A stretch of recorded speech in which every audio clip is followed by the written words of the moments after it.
तो अभी कल जो मैंने वीडियो बनाई थी जोकर फॉक्स के ऊपर, उस पे इतने सारे कमेंट्स थे आलोक वर्सेस जोकर को लेके कि मैंने सोचा कि इस चीज को कवर कर ही लेना चाहिए अपनी नेक्स्ट वीडियो में ही। मतलब हमारे इंडिया से भी एक ऐसा प्लेयर निकल के आ रहा है जो जोकर फॉक्स जैसे प्लेयर को टक्कर भी दे रहा है और हरा भी रहा है। अब देखो, आलोक और जोकर फॉक्स के 2 मैचेस हुए थे और मैंने आलोक से पर्सनली बात करके उससे दूसरे मैच का भी पीओवी ले लिया और उसमें से मैं आपको बहुत सारी चीजें दिखाने वाला हूँ। एक्चुअली यार, जोकर फॉक्स जैसा भी प्लेयर है ना, जो उसको पेलने के लिए भी किस तरीके की स्ट्रैटेजीज यूज करनी पड़ती है, कितना स्मार्ट होना पड़ता है, कितना तेज होना पड़ता है, बहुत सारी चीजें आपको सीखने को मिलेंगी। तो आओ यार शुरू करते हैं बिना किसी बकवास के। तो सोचो तुम 1v1 कर रहे हो एक प्लेयर के अगेंस्ट और वो ऐसी हरकतें करता है। यहाँ तुम पीक्स पे फोकस करो तो देखोगे तुम्हें कोई ओपनिंग ही नहीं दे रहा है जोकर फॉक्स यहाँ पे। और इवन जो लाइन ऑफ फायर है वो कितना ज्यादा सटीक चल रहा था। ये भी नहीं कि जस्ट ऐसी छोटी मोटी पीक्स करने से मतलब हो जिससे बस सामने वाला डर जाए, एम चाहे किधर भी जा रहा हो। उनका एम भी पूरा सटीक चल रहा था। और ये सब चीजों के साथ साथ तुम्हारे ओपोनेंट के रिफ्लेक्सेस भी कुछ ऐसे हो।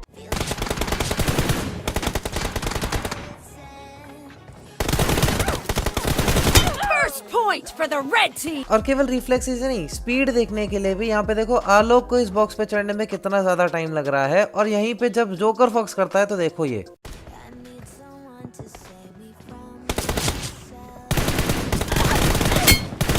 जोकर फॉक्स इतना ज्यादा कोई कह इन सब चीजों में भी। यहाँ आलोक राइट साइड में फायर ही कर रहा था और इतनी सी देर में ही वो ऊपर चढ़ भी गया और उसने शॉट्स मारने भी शुरू कर दिए कि आलोक भी कंफ्यूज हो गया और उसको भी डैमेज पड़ा। जहाँ आलोक आगे जा रहा था उसको एकदम से डायरेक्शन बदलनी पड़ी, पीछे जाना पड़ा और उसका एम भी उसको एकदम से फ्लिक मारना पड़ा जोकर के ऊपर। और एक बहुत जरूरी चीज जो यहाँ पे हमें नोट करनी पड़ेगी वो है आलोक का पिंग, जो कि जोकर फॉक्स के सर्वर में खेलने की वजह से 150-60 चल रहा था, जिसकी वजह से आलोक को पैसिव खेलना पड़ रहा था बहुत ज्यादा। अब सामने वाला इतना ज्यादा तेज है तो आलोक ने इस चीज को काउंटर करने के लिए देखो किस तरीके की चीजें यूज करी। अभी देखो आलोक ने यहाँ पे जाके फायर करा लेफ्ट में जाते हुए और 1 सेकंड का पॉज लिया और इस तरफ रैंप पे जाके खड़ा हो गया और यहाँ से फायर करना शुरू करा, जिससे जोकर फॉक्स कंफ्यूज हो गया और एक गोली मारते ही आलोक तुरंत राइट साइड में चला गया और जोकर फॉक्स उसे वापस उस रैंप पे अभी एक्सपेक्ट कर रहा है और यहाँ पे पीक खोल के इंतजार करने लग गया, फिर से उसको प्री फायर में लेने की कोशिश करी। इन चीजों में आलोक का गेम बहुत ज्यादा स्ट्रॉन्ग है क्योंकि ये बहुत अच्छे से कंफ्यूज करता है सामने वाले ओपोनेंट को और उसको उसका माइंड प्रेडिक्ट करके मारता है। अब इसके बाद आलोक की पोजीशन जोकर फॉक्स को बहुत अच्छे से पता है। आलोक यहाँ पे ट्राई करता है प्री फायर में लेने का, लेकिन जोकर फॉक्स नहीं आता है। अब यहाँ पे पीक गेम देखो आलोक का कितना ज्यादा स्ट्रॉन्ग है कि दोनों एक एक गोली कनेक्ट करके यहाँ पे रुक जाते हैं। और आलोक की ये स्ट्रैटेजी देखो, एकदम पीछे जाता है लेफ्ट में हल्का सा और रुक जाता है, धीरे धीरे जाता है। जोकर फॉक्स 1-2 शॉट्स कनेक्ट करता है। अब जब जोकर फॉक्स को लगता है कि ये वहां पे नहीं गया है, तब जाके आलोक पीछे भागता है और जंप शॉट देकर फायर करता है, राइट साइड में आ जाता है एकदम से। और जोकर फॉक्स इतना तगड़े तरीके से कंफ्यूज होता है इस चीज से कि जोकर फॉक्स अब भी लेफ्ट साइड में ही फायर कर रहा है। पीक निकाल के आलोक यहाँ पे शॉट्स कनेक्ट करता है। अब आलोक का टाइम है रश करने का, तो देखो क्या होता है।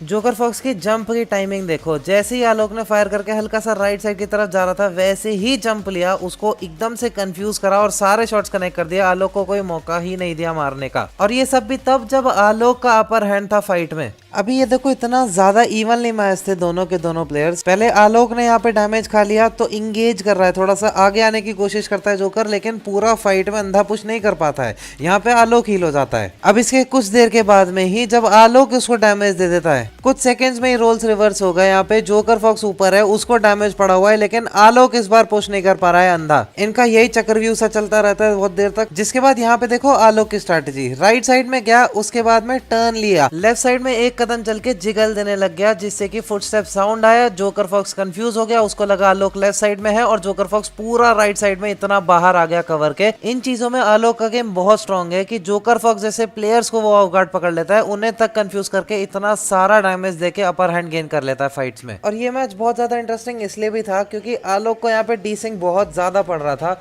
और उसका जो एक और बहुत बड़ी स्ट्रेंथ है जो कि उसकी पीक्स और कवर को यूटिलाइज कर पाना, वो ये कर ही नहीं पा रहा था इस मैच में डीसिंग की वजह से। तो ये सब चीजों के चलते हुए आलोक को मेनली रिलाय करना पड़ रहा था अपने गेम सेंस के ऊपर, और जहाँ पे जोकर फॉक्स की स्पीड को बीट कर पाना बहुत ज्यादा मुश्किल था, वहीं पे गेम सेंस में आलोक ने जोकर फॉक्स को काफी बार बीट करा। जैसे कि यहीं पे आप एग्जांपल देख लो, राइट साइड में जाने के बाद में एकदम से लेफ्ट साइड गया, फिर से जिगल दिया और एकदम से जंप लेके राइट साइड में आ गया, जिससे जोकर फॉक्स फिर से पूरा ओपन में एकदम खुला पकड़ा गया। फिर से फाइट एंगेज हुई, शॉट्स ट्रेड हुए, लकी किल जरूर मिला आलोक को, लेकिन यहाँ पे गेम सेंस में बीट करा आलोक ने, जिससे वो एक छोटा सा अपर हैंड अपने डिसएडवांटेजेस के ऊपर गेन कर पा रहा था। अब जैसे कंटेनर के पास वाली फाइट हो गई, यहाँ पे देखना किस तरीके से आलोक कंफ्यूज करेगा।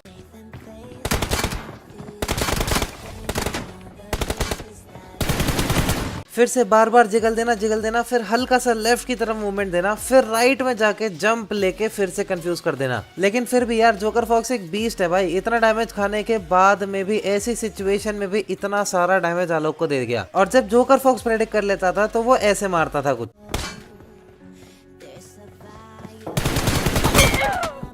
जहां पूरा राइट जाने के बजाय हल्का सा राइट गया और बैठ के एक जगह पे फायर करने लग गया। इतनी ज्यादा क्लोज फाइट्स में बंदों का फोकस पूरा जर्स को घुमाने पे हो जाता है और वो क्राउच भी नहीं करते हैं, वो एक ही पोजीशन में भागते चले जाते हैं, जिन केसेस में काफी बार उनका ओपोनेंट उनको ट्रेस कर लेता है। लेकिन ऐसे में तुम पूरा राइट जाने के बजाय थोड़ा सा राइट जाओ और एक जगह बैठ जाओ, क्राउच भी कर लिया और रुक भी गए तुम, और तब मारने लग जाओगे तो बहुत ज्यादा कम चांसेस होंगे ओपोनेंट के तुम्हें प्रोटेक्ट कर पाने के, और टाइम भी इतना कम होगा उसके पास में कि जब तक वो रियलाइज करेगा तुम उसको मार भी दोगे, जैसा एग्जैक्टली यहाँ पे आलोक के साथ हुआ। और आलोक को यहाँ पे ऐसी स्ट्रैटेजीज यूज करनी पड़ रही थी जो क्लासिक में कोई सोच भी नहीं सकता है। अब जैसे केवल एक गोली यहाँ पे कनेक्ट करी तो बक्से पे वेट करने के बजाय हल्का सा राइट गया, जैसे ही उसको लगा कि जोकर फॉक्स लेफ्ट में होगा, पूरा लेफ्ट में यहाँ पे जंप देके उसको फिर से ओपन में पकड़ लिया। और अब आलोक इतना ज्यादा आगे कवर में आ चुका था कि जोकर फॉक्स यहाँ पे कवर यूज कर ही नहीं सकता था और उसको पूरा प्री फायर में लेके चला गया वो। और इन दोनों का इस मैच से पहले जो मैच हुआ था ना, उसमें से कुछ क्लिप्स दिखाता हूँ जिससे आपको पता चलेगा क्यों इतना ज्यादा उसके सामने पैसिव खेलना पड़ रहा था आलोक को। अभी इनकी यहाँ से फाइट चल रही थी जहाँ से जोकर फॉक्स को फिर से ऑफ गार्ड पकड़ता है आलोक, और देखो क्या होता है।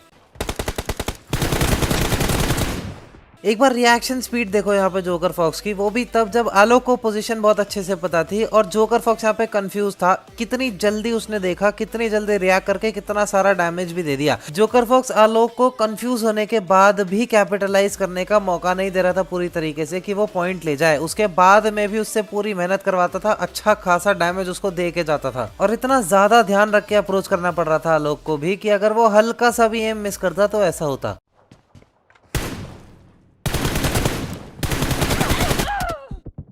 यहाँ पे जोकर फॉक्स की लास्ट पोजीशन कंटेनर के अंदर थी, और यहाँ पे आलोक ने जैसे ही शॉट्स मारे उसको लगा कि वो कंटेनर के अंदर गया है, लेकिन वो जैसे ही आगे गया पुश करने के लिए तो उसका देखो क्रॉसर राइट साइड की तरफ था। लेकिन जोकर फॉक्स ने इतना भी मौका नहीं दिया कि वो एक सेकेंड भी लगा पाए उसको संभालने के लिए। फिर एक बहुत ही इंटरेस्टिंग फाइट थी ये।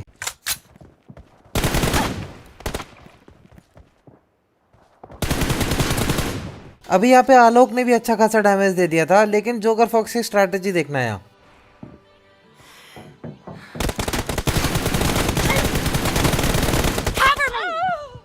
इस मोमेंट पे आलोक को कंफ्यूज करने के लिए जोकर फॉक्स ने यहाँ पे जंप भी नहीं लगाई, क्योंकि जंप करता तो ट्रेस हो जाता, तो बहुत प्यार से नीचे ड्रॉप कर गया, जिससे कि एक तो इसके शॉट्स भी नहीं बिगड़े ज्यादा, और आलोक कितना ज्यादा कंफ्यूज हो गया था। क्योंकि ऐसे कितनी सारी फाइट्स तुमने सोचो ऐसे ली होगी जहाँ पे हाई ग्राउंड से सीधा तुम्हारे ऊपर बंदा गिर जाए, कूदे भी नहीं, तुम्हारे मुंह पे ही गिर जाए सीधा, और वो भी तब जब तुम इंडिया के नंबर 1 प्लेयर हो TDM के। बट सबसे इंटरेस्टिंग चीज इसमें ये है कि सामने वाला इतना तेज था, फिर भी आलोक ने उसके साथ में कीप अप किया। जोकर फॉक्स की इतनी ज्यादा स्ट्रॉन्ग पीक्स होने के बाद में भी ऐसी ऐसी सिचुएशंस क्रिएट करी जहां पे पीक बैटल में भी उसने अपर हैंड गेन करा, वहां पे भी हेडशॉट्स और अच्छे खासे शॉट्स कनेक्ट करे, फिर कंफ्यूज करा इस तरीके से, अच्छा खासा डैमेज दिया। ऐसी ऐसी सिचुएशंस क्रिएट करी कि जोकर फॉक्स को भी फाइट छोड़ के बीच में से भागना पड़ रहा था। और ये वीडियो स्पेसिफिकली उस पर्पज से भी बनाई गई है कि कितना ज्यादा दिमाग लगता है, कितनी सारी स्किल्स लगती हैं TDM वाले मैचेस में भी। और ये सब देखकर भी बहुत ज्यादा अच्छा लगता है कि TDM कम्युनिटी से भी, इंडिया से भी, वर्ल्ड से भी बहुत सारे ऐसे प्लेयर्स इमर्ज कर रहे हैं जिसको बहुत सारे लोग देख रहे हैं। तो हमारे TDM सिनेरियो पे तुम्हारे क्या विचार है मुझे कमेंट सेक्शन में जरूर बताना, और कोई प्लेयर या ऐसा स्पेसिफिक मैच है जिसको तुम चाहते हो कि मैं कवर करूं इस तरीके से,